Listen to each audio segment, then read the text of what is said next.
Em 1912, o Titanic era considerado o navio mais avançado já construído. Ele tinha tecnologia moderna, compartimentos estanques, engenharia naval de ponta. E mesmo assim, em sua primeira viagem, ele afundou. Mais de 1.500 pessoas morreram. Mas a pergunta mais interessante não é o que aconteceu.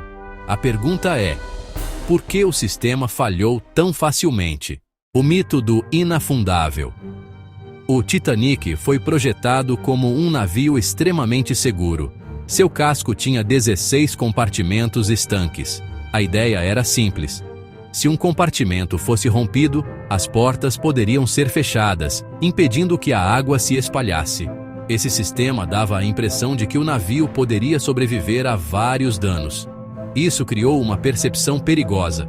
O Titanic começou a ser visto como praticamente inafundável. E confiança excessiva costuma ser o primeiro passo para falhas sistêmicas. O problema real dos compartimentos. Os compartimentos eram inovadores, mas tinham um detalhe crítico. Eles não eram totalmente fechados na parte superior. Ou seja, se água suficiente entrasse em um compartimento, ela poderia transbordar para o próximo. Era como uma sequência de recipientes alinhados. Enquanto poucos compartimentos fossem atingidos, o sistema funcionava. Mas se muitos fossem danificados ao mesmo tempo, o sistema falhava em cascata. Isso significa que o Titanic tinha redundância limitada, não redundância real. A colisão com o iceberg. Na noite de 14 de abril de 1912, o Titanic navegava pelas águas geladas e estranhamente calmas do Atlântico Norte. A ausência de ondas, que normalmente se quebram na base de um iceberg e o tornam visível, e uma noite sem lua, criaram condições de visibilidade extremamente perigosas. Era um cenário de risco latente, onde a tecnologia do navio enfrentaria os limites da natureza e do erro humano. Ao longo do dia, a tripulação havia recebido pelo menos 6 alertas de gelo de outros navios. No entanto, esses avisos cruciais não foram devidamente repassados à ponte de comando. O operador de rádio principal estava sobrecarregado com o envio de mensagens pessoais dos passageiros, uma falha de prioridades que teria consequências fatais. A informação existia dentro do sistema, mas a comunicação falhou. Mesmo com a consciência da presença de gelo na região, o Titanic mantinha uma velocidade perigosamente elevada, próxima de sua capacidade máxima de 22 nós. Por quê? A resposta está na combinação de excesso de confiança na tecnologia do navio e na pressão comercial. Havia um forte desejo de manter o cronograma da viagem inaugural e, talvez, de estabelecer um novo recorde de travessia, impressionando o público e os investidores. Às 23h40, os vigias no cesto da Gávea, que trabalhavam sem binóculos, avistaram uma massa escura diretamente à frente. Quando o iceberg foi finalmente identificado, já era tarde demais. Apenas 37 segundos separavam o alerta da colisão. A ordem, tudo a estibordo, máquinas a ré, iniciou uma manobra desesperada. A ação evitou uma colisão frontal, que poderia ter afundado o navio mais rápido, mas condenou o Titanic de outra forma. O iceberg raspou o casco de estibordo abaixo da linha d'água. O impacto não criou um rasgo contínuo como se pensava. Em vez disso, a pressão fez com que as placas de aço se curvassem e os rebites saltassem, abrindo uma série de fissuras e perfurações ao longo de quase 90 metros do casco. A água gelada começou a inundar não um, mas 5 dos compartimentos estanques dianteiros. O navio foi projetado para flutuar com até 4 compartimentos inundados. 5 era o número fatal. Era exatamente o cenário que o sistema de segurança, tido como infalível, não suportava. A falha em cascata havia começado. Falha em cascata. O Titanic foi projetado para ser uma maravilha da engenharia, capaz de flutuar mesmo com até 4 de seus 16 compartimentos estanques inundados. Era uma redundância que parecia infalível. No entanto, o iceberg não danificou 4, mas sim 6 compartimentos. Essa foi a falha inicial que ultrapassou o limite de segurança do projeto. Quando os primeiros compartimentos começaram a encher de água, o navio ainda parecia estável na superfície, escondendo o drama que se desenrolava em seu interior. Mas conforme o peso de milhares de toneladas de água se acumulava, a proa do navio começou a afundar, lentamente no início, mas de forma inexorável. Essa inclinação foi o gatilho para o que viria a seguir. Aqui reside a falha crítica de design. As paredes que dividiam os compartimentos, as anteparas, não iam até o topo do navio. Elas paravam alguns decks abaixo. Isso criou um efeito inevitável, uma vulnerabilidade sistêmica que transformaria um acidente contido em uma catástrofe completa. Com a proa cada vez mais baixa, a água dentro dos compartimentos inundados alcançou o topo da primeira antepara e passou a transbordar para o compartimento seguinte, que até então estava seco. Foi o início de uma reação em cadeia, como uma sequência de dominós.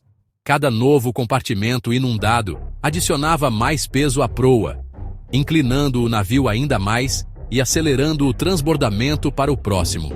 O processo, uma vez iniciado, tornou-se autossustentável e impossível de parar. E assim, o sistema inteiro entrou em colapso progressivo. A segurança que os compartimentos deveriam oferecer foi anulada por uma única falha de projeto que não considerou este cenário específico. Esse tipo de comportamento é um exemplo clássico de falhas em cascata em sistemas complexos, onde a falha de um componente sobrecarrega e derruba o próximo, levando ao colapso total. O problema da governança. Mas engenharia não foi o único problema. Houve também falhas de decisão. Entre elas, manutenção de velocidade alta em área de gelo, subestimação dos alertas recebidos, excesso de confiança na tecnologia do navio. Essas decisões criaram um ambiente onde o risco não foi tratado com a seriedade necessária. Em outras palavras, governança falhou antes da engenharia. Falha de redundância operacional. Outro problema crítico foi o número de botes salva-vidas. O Titanic transportava mais de 2.200 pessoas, mas tinha botes suficientes para cerca de metade disso. Na época, a regulamentação marítima ainda não exigia capacidade para todos a bordo. Mesmo assim, muitos engenheiros já consideravam o número insuficiente, ou seja, o sistema não tinha redundância suficiente para um cenário extremo. A ausência de circuit breaker. Em sistemas modernos, usamos mecanismos chamados circuit breakers. Eles interrompem um processo antes que a falha se espalhe. No Titanic, não existia um equivalente real. Nenhum mecanismo capaz de parar a propagação da inundação, estabilizar o navio e isolar completamente os danos. Uma vez iniciado, o processo de afundamento era praticamente inevitável. Encerramento. Ao revisitarmos a noite de 14 de abril de 1912, fica claro que o Titanic não afundou apenas porque atingiu um iceberg. Esse foi o gatilho, o catalisador de uma tragédia que já estava sendo escrita nas pranchetas dos engenheiros e nas salas de reunião da diretoria. A colisão foi o evento agudo, mas a vulnerabilidade do navio era uma condição crônica, construída muito antes de ele tocar a água. Ele afundou porque uma série de falhas interconectadas se manifestaram no pior momento possível. Primeiro, sua redundância estrutural era limitada. Os compartimentos estanques, a grande inovação de segurança, não iam até o topo, criando um caminho para a água transbordar de um para o outro, como uma bandeja de cubos de gelo sendo preenchida em excesso. Segundo, decisões de risco foram subestimadas. A velocidade alta em uma área conhecida por icebergs, a falta de binóculos para os vigias e a resposta tardia aos avisos de gelo foram elos fracos na corrente da segurança operacional. E terceiro, o sistema não tinha mecanismos de contenção eficazes. Não havia um disjuntor para interromper a cascata de falhas.